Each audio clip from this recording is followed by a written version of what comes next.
और हमारे साथ आज है सेंट्रल ब्रोकिंग के नीलेश जैन। उनसे जानते हैं बाजार पर उनका व्यू क्या बन पा रहा है। नीलेश जी, बाजार में तो अच्छी खासी स्ट्रेंथ देखी जा सकती है, निफ्टी बैंक निफ्टी, अब अगले लेवल्स आपकी नजर में क्या हैं?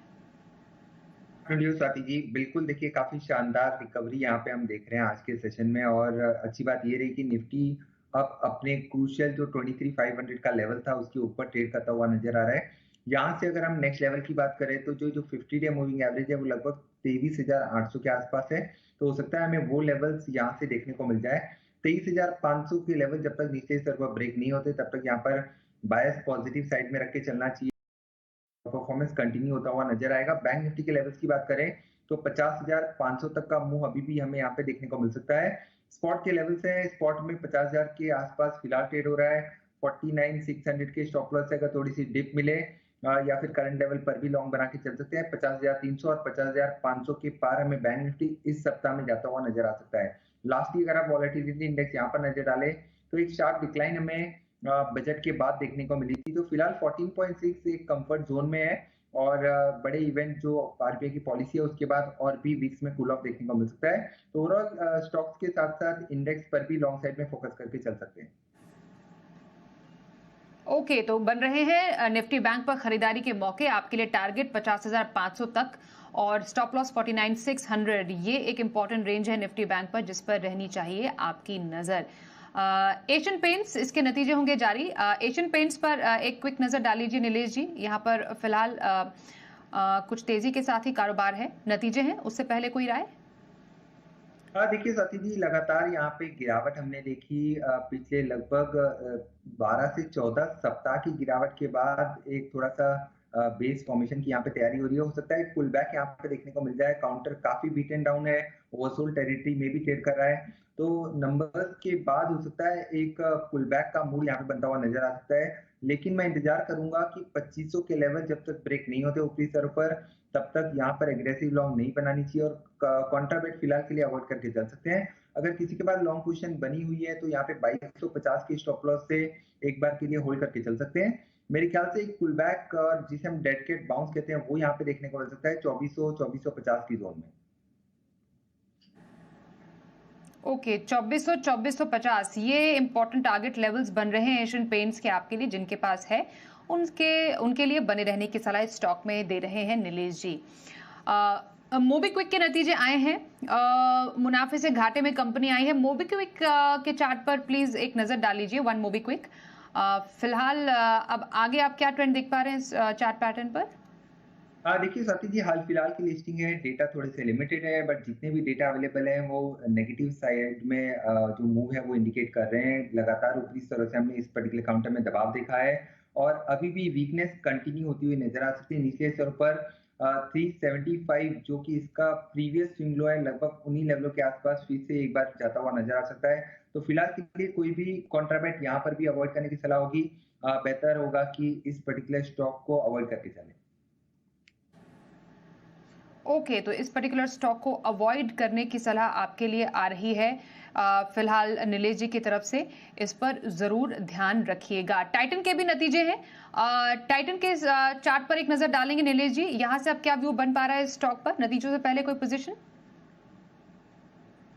थोड़ा सा कूल ऑफ यहाँ पे हुआ है, तो अगर थोड़ी सी और डिप मिलती है तो लॉन्ग ट्रेड यहाँ पे लेके चल सकते हैं क्योंकि स्टॉक अपने सारे ही short term and long term moving averages के ऊपर ट्रेड हो रहा है। पिछले सप्ताह हमने काफी अच्छा एक ब्रेकआउट यहाँ पे आता हुआ नजर आया था।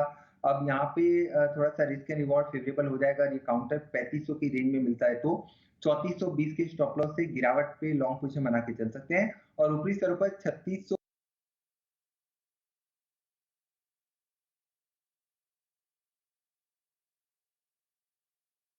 तो 20 3640 की जोन अगर ये क्लियर करता है तब नेक्स्ट टारगेट 3780 से 3800 तक के हमें देखने को मिल सकते हैं। स्ट्रक्चर पॉजिटिव है, गिरावट में खरीदारी करने की सलाह होगी।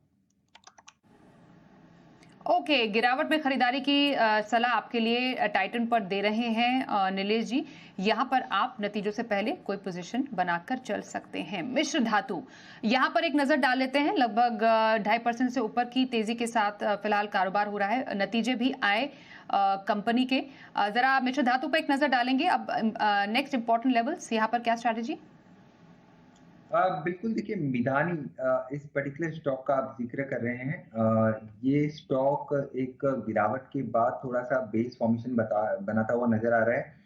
ख़ासा क कोई चार्ट पे कोई क्लियर ट्रेंड फिलहाल के लिए निकल के नहीं आ रहा है, लेकिन लेवल्स काफ़ी स्ट्रॉन्ग है, जो है सपोर्ट इसका लगभग 295 के आस-पास है। तो 295 के स्टॉप लॉस से यहाँ पर लॉन्ग पोज़ीशन है तो बने रहें। एंड ऊपरी स्तरों पर जिस हिसाब से एक lower top and low bottom formation बन रहे हैं, तो जो प्रीवियस स्विंग हाई है वो 332 का है। 332 के ऊपर अगर ये निकलता है तब यहाँ पे और भी मोमेंटम हमें 350 360 तक का देखने को मिलेगा। फिलहाल के लिए एक बार के लिए बने रह सकते हैं। 325 से 340 तक का मूव यहाँ देखने को मिल सकता है। बिल्कुल, तो मिश्र धातु में 295 के एक स्टॉप लॉस और टारगेट में 350 360 के टारगेट के साथ बने रहने की आपके लिए आ रही है सलाह। मीनवाइल बाजार में तेजी का ट्रेंड है बरकरार और बाजार में इस तेजी के माहौल में कहां पर बना सकते हैं आप खरीदारी की स्ट्रैटेजी जानेंगे नीलेश जी के पसंदीदा स्टॉक्स भी एक छोटे से ब्रेक के बाद। बने रहिए हमारे साथ। नीलेश जी क्या पसंद आ रहा है आपको? साथी जी देखिए जिस हिसाब से आरबीआई पॉलिसी का एक इवेंट है उसके पहले एनबीएफसी स्पेस और ओवरऑल फाइनेंशियल स्पेस में काफी अच्छा मूव में आता हुआ नजर आ रहा है, तो इसी स्पेस पे फोकस करके चलने की सलाह होगी। पिरामल एंटरप्राइज हमारी ओर से जो खरीदारी की सलाह है वो इस पर्टिकुलर काउंटर में है। पिरामल एंटरप्राइज में काफी अच्छा बेस फॉर्मेशन हुआ है और ये स्टॉक एक अटेम्प्ट कर रहा है यहाँ से 1060 और 1100 तक की जोन में जाता हुआ नजर आ सकता है, तो 1060 और 1100 के टारगेट के लिए पिरामल एंटरप्राइज को लॉन्ग करके चल सकते हैं। 1012 के आसपास का स्टॉप लॉस रखना होगा। 1012 के स्टॉप लॉस से यहाँ पे खरीदारी करने की सलाह होगी। इसके अलावा जो दूसरा स्टॉक रडार पे है वो है मैक्स हेल्थ। यहाँ पर भी काफी स्ट्रॉन्ग सेटअप है, 5% का हुआ इजाफा हुआ है, लॉन्ग बिल्डअप हो रहे हैं लगातार। ये काउंटर मार्केट की वीकनेस के विपरीत एक आउट परफॉर्मेंस दिखाता हुआ नजर आ रहा है और यहाँ से और मोमेंटम जो है कंटिन्यू होता हुआ नजर आ सकता है। नए रिकॉर्ड हाई यहाँ पे आते हुए नजर आ सकते हैं, इसीलिए यहाँ पे मैक्स हेल्थ को लॉन्ग करने की सलाह होगी। 1210 1210 और 1240 के टारगेट के लिए 1150 का यहाँ पे स्टॉप लॉस रखना होगा। ओके, तो ये रही दो स्टॉक्स पर खरीदारी की राय नीलेश जी की ओर से। पिरामल एंटरप्राइजेस 1060 1100 का टारगेट और 1012 का आपके लिए आ रहा है स्टॉप लॉस रखने का की स्ट्रैटेजी। मैक्स हेल्थ में 1210 1240 के टारगेट और 1150 के स्टॉप लॉस के साथ यहां पर आप करें खरीदारी। आइए इस बीच गोदरेज प्रॉपर्टीज के नतीजे पे आगे उस पर नजर डाल लेते हैं और जो नंबर्स फिलहाल कंपनी ने पोस्ट किए उसके मुताबिक मुनाफा जो है वो बढ़कर आया है लगभग 62 करोड़ से बढ़कर 163 करोड़ पर कंपनी ने अपना मुनाफा पोस्ट किया है। साथ ही कंसोलिडेटेड आय भी काफी बढ़कर आई है, 330 करोड़ से बढ़कर 970 करोड़ के करीब जो है वो इन मोर्चे पर नंबर्स पोस्ट किए हैं। कंसोलिडेटेड आय के मोर्चे पर नंबर्स आए हैं और जबरदस्त तेजी भी गोदरेज प्रॉपर्टीज में फिलहाल हम देख पा रहे हैं। गोदरेज प्रॉपर्टीज जरा बताएंगे नीलेश जी, यहां से फिलहाल अब और तेजी एक्सपेक्ट करें? बिल्कुल देखिए पिछले 5-6 दिनों में लगातार हमने काफी अच्छी तेजी यहाँ पे देखी है। 2100 के लो टेस्ट करने के बाद काउंटर 2400 के ऊपर सस्टेन करता हुआ नजर आ रहा है और आज सिंस मॉर्निंग आज भी यहाँ पे काफी अच्छा मूव हमें देखने को मिल रहा है, तो स्ट्रक्चर पॉजिटिव है। काउंटर अपने 21 डीएमए के ऊपर ट्रेड हो रहा है। नेक्स्ट टारगेट यहाँ पे 2500 और 2600 को ध्यान में रख के चल सकते हैं। 2320 के स्टॉप लॉस से अगर डिप मिलती है तो लॉन्ग करके चलने की सलाह होगी। Godrej properties with in realty pack एक प्रिफर्ड बेट के तौर पर लेके चल सकते हैं।